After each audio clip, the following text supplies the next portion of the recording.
My students often ask me why, if I tune a note with one open string, it does not work with another open string.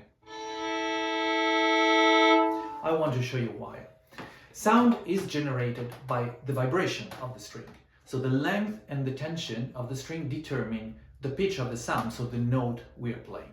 And as we know, if we cut the string in two halves by placing a finger on the fingerboard,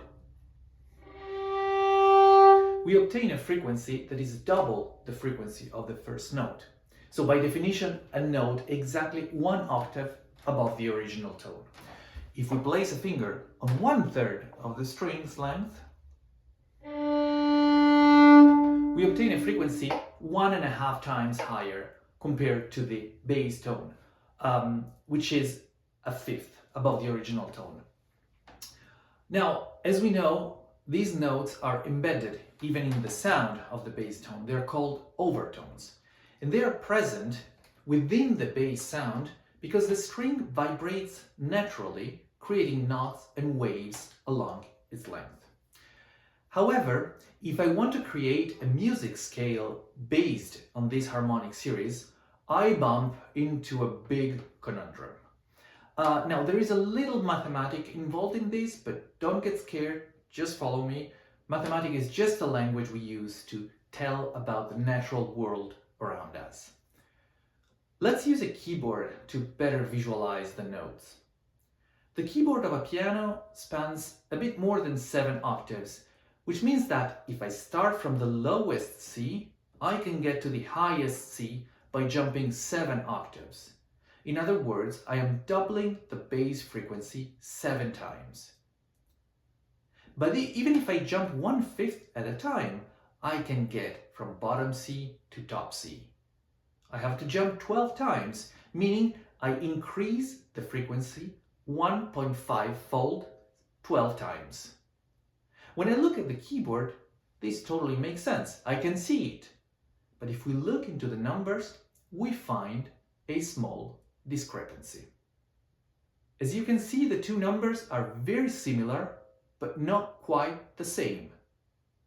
The truth is, I should not be getting to the exact same pitch if I jump 12/5 instead of jumping 7 octaves. And this discrepancy is called diatonic comma. And it is the reason why we say that the circle of fifths does not close perfectly. I don't get to the same note if I proceed by octaves instead of by fifths, let alone proceeding by natural thirds and sixths embedded in the harmonic series.